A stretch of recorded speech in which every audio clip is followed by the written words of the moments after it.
What's that line from Keanu Reeves? What's that movie? John Wick. People keep asking if I'm back, and I really haven't had an answer. But now, yeah, I'm thinking I'm back.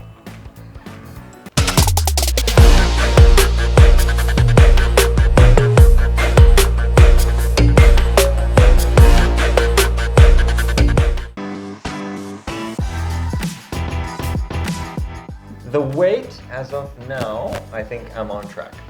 I think we're 5 weeks out. We're 5 weeks done. I'm about 4.7 kilos down. It's good. So I'm averaging a kilo a week. I knew it would be easier in the beginning. I'm seeing the changes. Sana's seeing the changes. She's loving it. She just keeps saying, "Don't get sexier than I am." And you know, you can start seeing. I can start seeing the definition of the abs coming in. Like, no, of course you can't see abs, it's flabs as well.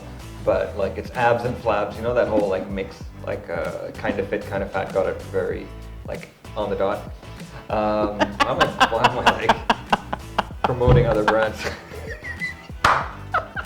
But it's getting a little harder. So, you know, I'm sure a lot of people will face the same problem where, you know, you lose that first 3 to 4 kilos and then it starts getting harder and harder.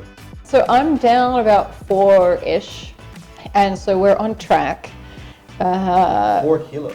Yeah, but so like I've also put on muscle mass. Yep. So like really starting to see more definition in my legs, my quads coming out more, hamstrings, more definition in my glutes, and like just more definition in my delts and shoulders and everything like that as well. But with the challenge of being female is we have our hormonal cycle. So I have like 1 week each month where like everything stagnates. Men have hormone cycles too. Slightly different. Women just don't like to acknowledge that fact. Yeah. We get emotional, we get cranky too. Pretty much from about now until for about a week, I end up seeing no progress. But what happened last month is I had a week like that, and then after my period had finished, I had like a big drop.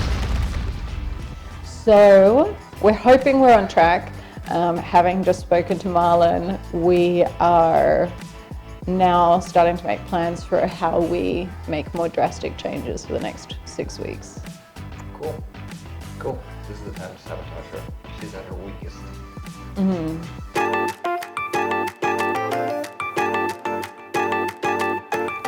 Beating you.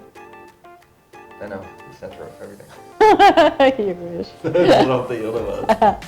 So It's all about beating Ray. at this point, It's all about beating me. At this point, seeing the progress is helpful. So obviously, like in training, seeing the weights progressing and feeling stronger every week, that's really motivating. And then just seeing that definition and starting to see my body come back, that does give you that extra push on the moments when you're like, oh, I'd really love some cake.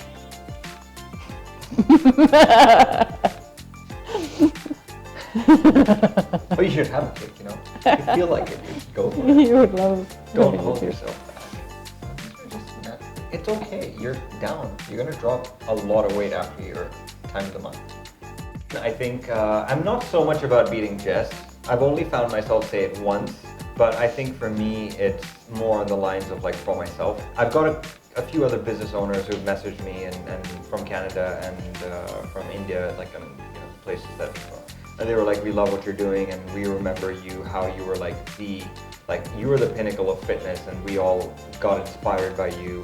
You know, I don't want to let myself down, and I want to prove it that you can run a business and you can be super successful, but at the same time, you can achieve the goals that you want.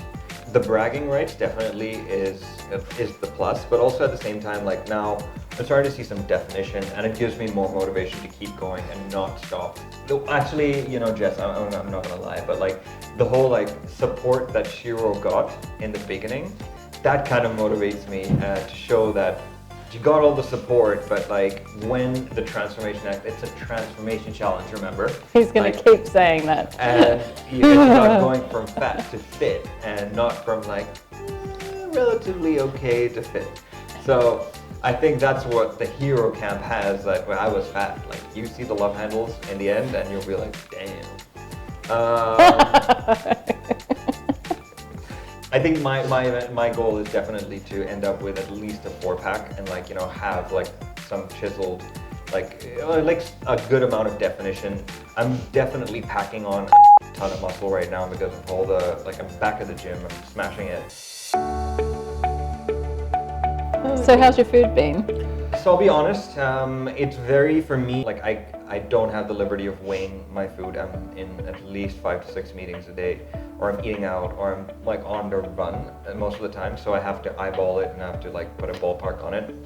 But the Cali Poke is going strong, and there's nothing wrong with it. I'm gonna prove it, and you can have Cali Poke and lose weight. So Russ has a really neat like tracker, right? I was sitting at about 1,700 calories a day. That's really average. That's freaking low for a guy who's like upping his game. And I'm like, I check my watch for whatever average number of calories I burn, and I burn about 600 calories in my workout itself. So what does my body have to run on? 1,000 calories, and that's not enough. I definitely saw a huge energy drop during the whole week. My diet says I need to be 2,200 calories on a training day, 1,975 on a non-training day. So I try to keep that relatively in that ballpark. So this week it's a little bit, I'm upping it a little bit, and I can see that, you know, the weight's kind of staying where it is. And honestly, for me, I'm a guy who's like, I don't think that it's the food that needs to be, like the food needs to be in control, of course, at a certain average, but it's the workout that needs to dictate the extra calories that are burning in, because your body needs the fuel, it needs the vitamins, it needs the minerals, it needs the fuel to support life and keep it relatively, you know, simple and stress-free. So I know one of the challenges for you has actually been eating enough. Yeah. And I think that's the challenge with when you're not meal prepping, is you err on the side of like, oh, I'm trying to just eat really clean. And then you can often get to the end of the day and the week and been under by a large amount, because the goal is not to be at a massive deficit all the time. Yeah. Like, you need to support your body's functions, and you need to support your training and your recovery.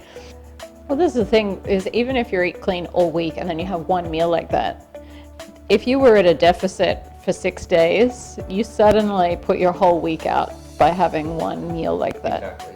So And I think that's what people don't consider. That's my biggest challenge, right? I just love sweets. So I wonder where that plate of licorice went. my food has been, it's like the same. Unlike you, I pre-cook. So I cook up a bulk of protein, I cook up a load of vegetables each meal, and like today, like I'm at the office, so before I leave the house, I weigh everything and have all of my meals planned. So then I know exactly what I'm eating, and I have that general structure all week. So there's no like second guessing. If I want to go out for a meal, then I'll adapt. I went out for dinner one night last week, and so I actually I had my breakfast meal, and then I had no food for the rest of the day until dinner. So I had extra calories for dinner. But that's how you'll fit having a life into fitting into your macros and still enjoying stuff. Then I would eat several bags of licorice or chocolate or guess my food's who's here. 1 second, buddy. Time out.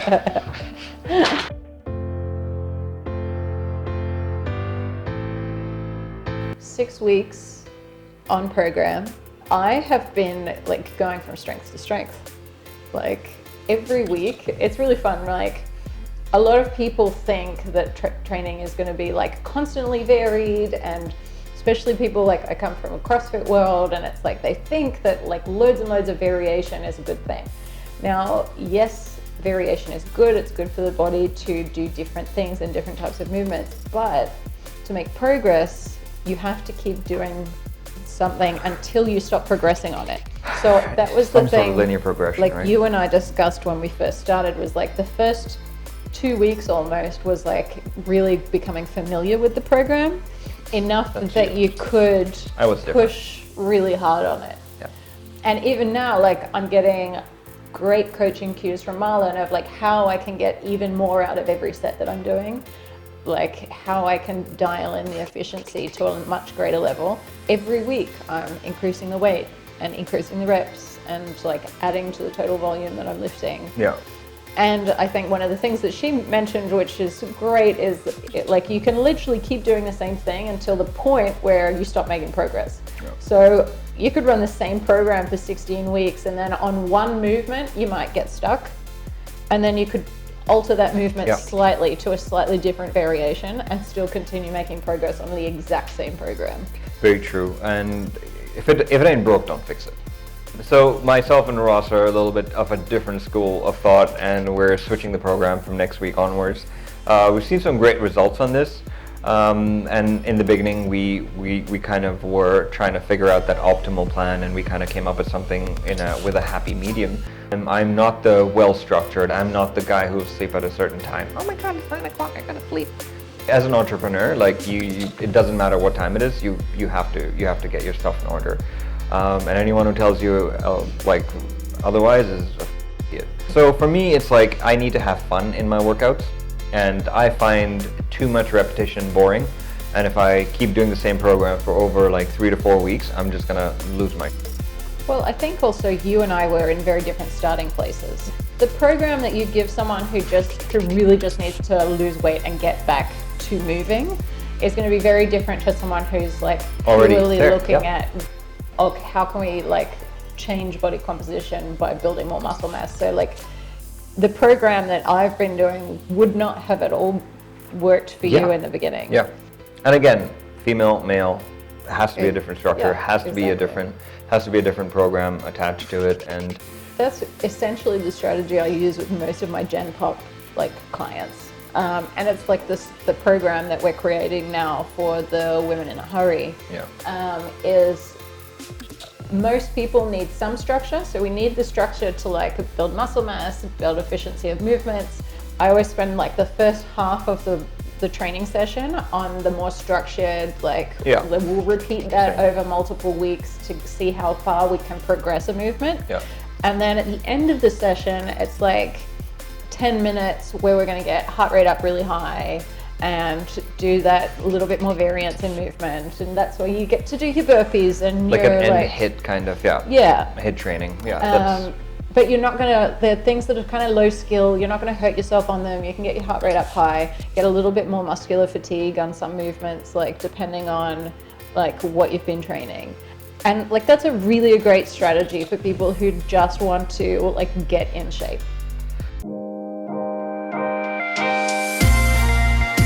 Clothes are definitely fitting better. I was just walking out of a meeting, and you have the mirrors or the glasses on the side, and there's like the wind blowing, and you're like, oh my god, I don't see a stomach, that big a stomach anymore.